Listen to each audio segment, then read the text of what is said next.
Assalamualaikum warahmatullahi wabarakatuh. Mohon izin memperkenalkan diri, nama Rida Prabsani.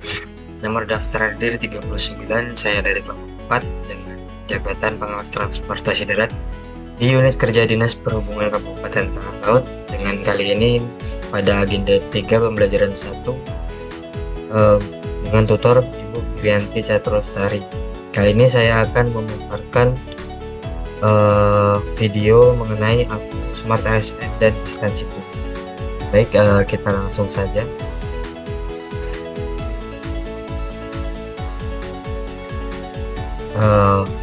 Mengenai tupoksi saya, yakni atau uraian tugas berupa penyelenggaraan pelabuhan dan penyeberangan, mengatur dan mengendalikan kegiatan penyeberangan, membantu menyediakan fasilitas pelabuhan seperti dermaga, gudang, terminal, dan sarana penunjang lainnya, menjamin keselamatan dan keamanan pelayaran, pengelolaan dan tata usaha, kemudian penyiapan bahan penyusunan rencana induk pelabuhan atau penyeberangan, kemudian mengelola urusan tata usaha, kepegawaian, keuangan, hukum, dan hubungan masyarakat di lingkup UPT, pelabuhan dan penyeberangan, kemudian melaksanakan koordinasi dengan pihak terkait dan serta melaksanakan tugas lain dari atasan atau terkait dengan kepelabuhanan.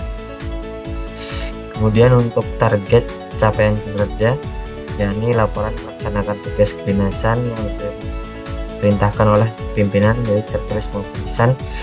Kemudian laporan administrasi kinerja operasional pelabuhan, sungai, danau, dan penyeberangan atau dokumen untuk jenis dan sifatnya dengan prosedur dan ketentuan berlaku agar mempermudah pendistribusian. Dan kemudian dokumen bahan dan melaksanakan pelayanan pengaduan pelabuhan dan penyeberangan, kemudian dokumen penyusunan bahan dan program kegiatan UPT dan penyeberangan dan pelabuhan, serta dokumen rencana kerja anggaran atau RKA dan melaksanakan pengelolaan tata usaha keuangan dan pertanggungjawaban di UPT pelabuhan.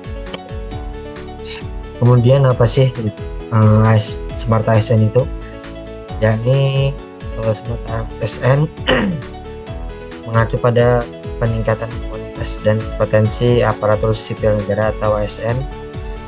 Kali ini ASN terdiri atas P3K dan juga PNS melalui beberapa cara, termasuk penggunaan teknologi informasi komunikasi atau TIK, kemudian pengembangan kompetensi serta peningkatan profesionalisme dan etika kerja.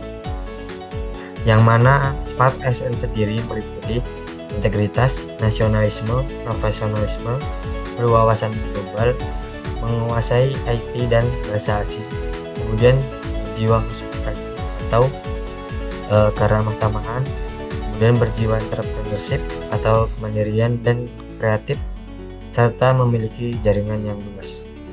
Jika ASN memiliki uraian dari Smart ASN, maka diharapkan ASN mampu berdaya saing dan juga dapat mengimplementasikan di kehidupan ASN sehingga dapat optimal kinerja dari ASN. Kemudian kita masuk ke instansi Dinas Perhubungan Kabupaten Tanah Laut yang bertempat di Jalan Aisyarani, Komplek Perkantoran Gagas, Kecamatan Laihari, Kabupaten Tanah Laut.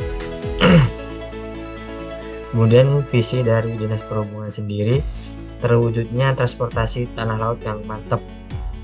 Dalam penjabarannya, mantap merupakan memadai, aman, nyaman, terjangkau, edukatif, dan berkeselamatan. Kemudian untuk misi Dinas Perhubungan sendiri, yakni terbukanya jaringan transportasi laut yang memenuhi standar nasional dan internasional, terwujudnya sistem transportasi yang aman, nyaman, tertib, dan terkendali, kemudian tersedianya sarana dan prasarana aparatur yang memadai, kemudian meningkatkan disiplin aparatur dan sumber daya manusia berhubungan sesuai dengan kompetensi dan kualifikasinya, serta mengoptimalkan kegiatan dan pengelolaan administrasi keuangan dan kewirausahaan dalam lingkup Dinas Perhubungan Kabupaten Tanah Laut. Untuk tujuan Dinas Perhubungan Kabupaten Tanah Laut yakni meningkatkan pembangunan infrastruktur yang berkualitas dan meningkatkan akuntabilitas kinerja internal pemerintah dalam hal dinas perhubungan atau pada Kabupaten Tanah Laut sendiri. Kemudian untuk struktur organisasi, yakni di Dinas Perhubungan Kabupaten Tanah Laut dipimpin oleh kepala dinas sendiri. Kemudian di bawah kepala dinas terdapat kelompok pejabat fungsional, ada sekretaris, yang mana dalam kesekretariatan terdapat Kasubag Perencanaan dan Keuangan dan Kasubag dan Kepegawaian atau UMPOK. Kemudian pada dinas perhubungan terdapat dua bidang, yakni bidang lalu lintas dan angkutan, terdiri atas seksi lalu lintas dan seksi angkutan. Kemudian untuk bidang berikutnya yakni prasarana dan keselamatan atau disingkat sebagai bidang praskes, yang mana terdiri atas seksi prasarana dan juga seksi keselamatan, tentunya dalam hal transportasi. Kemudian untuk di Dinas Perhubungan Tanah Laut juga terdapat UPT atau Unit Pelaksana Teknis, terdiri atas UPT Terminal dan Perparkiran, UPT PKB atau pengujian kendaraan bermotor, dan UPT Pelabuhan dan Penyeberangan, yang mana saya bertempat di sini dengan subbagian masing-masing, yakni sub bagian TU, UPT Terminal dan Perparkiran. Kemudian pada unit pelaksana teknis PKB terdapat bagian TU, UPT PKB, dan pada UPT Pelabuhan dan Penyeberangan terdapat subbagian UPT Pelabuhan dan Penyeberangan. Kemudian untuk tugas pokok Dinas Perhubungan berdasarkan Peraturan Bupati Tanah Laut Nomor 58 Tahun 2002 tentang tugas pokok, fungsi, dan tugas Dinas Perhubungan Kabupaten Tanah Laut, yakni Dinas Perhubungan mempunyai tugas melaksanakan urusan pemerintah yang menjadi kewenangan daerah dalam Dinas Perhubungan dan tugas pembantuan yang diberikan kepada daerah.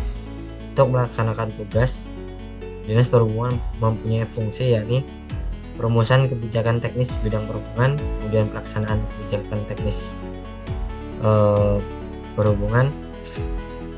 Kemudian yang ketiga yakni pelaksanaan evaluasi dan pelaporan bidang perhubungan, lalu pelaksanaan administrasi kedinasan atau administrasi dinas, kemudian pembinaan UPT dinas, dan pelaksanaan fungsi lain yang diberikan Bupati berkaitan dengan tugas dan fungsi. Kemudian untuk keterkaitan antara tupoksi saya sendiri dengan pencapaian atau capaian tujuan instansi, yakni untuk capaian tujuan instansi yakni terselenggaranya kelancaran transportasi dengan visi rasio serendah-rendahnya, yakni untuk target yakni 0,4. Visi rasio sendiri merupakan tingkat kepadatan jalan pada jalan raya. Kemudian target zero accident atau kecelakaan sama dengan 0, serta cakupan layanan angkutan umum yang mana tersedia di seluruh Kabupaten Tanah Laut. Hal ini berdasarkan RPD atau Rencana Pembangunan Daerah tahun 2024-2026 dan Review Rencana Strategis Dinas Perhubungan tahun 2024-2026 atau Renstra. Lalu apa hubungannya dengan tupoksi saya? Hubungan antara capaian instansi dengan tupoksi saya adalah berkaitan dengan zero accident, yang mana yakni pada poin kedua capaian instansi, yakni tupoksi saya sendiri adalah menjamin keselamatan kegiatan pelayaran atau kegiatan penyeberangan di UPT Pelabuhan dan Penyeberangan yang saat ini di lapangan dilaksanakan berupa sebatas himbauan. Kemudian cakupan layanan transportasi atau pada poin ketiga capaian tujuan instansi, yakni bukan hanya di jalan raya untuk cakupan layanan, namun juga di perairan atau penyeberangan yang dapat dilayani, sehingga dapat meningkatkan cakupan layanan angkutan, yang mana tupoksi saya sendiri yakni penyelenggaraan pelabuhan dan pelayaran, membantu menyediakan fasilitas pelayaran, dan membantu dalam menyusun rencana induk kegiatan pelayaran. Dengan terlaksananya capaian tujuan instansi berdasarkan RPD, Dinas Perhubungan, maka diharapkan dapat menciptakan keselamatan dan perluasan layanan transportasi yang optimal.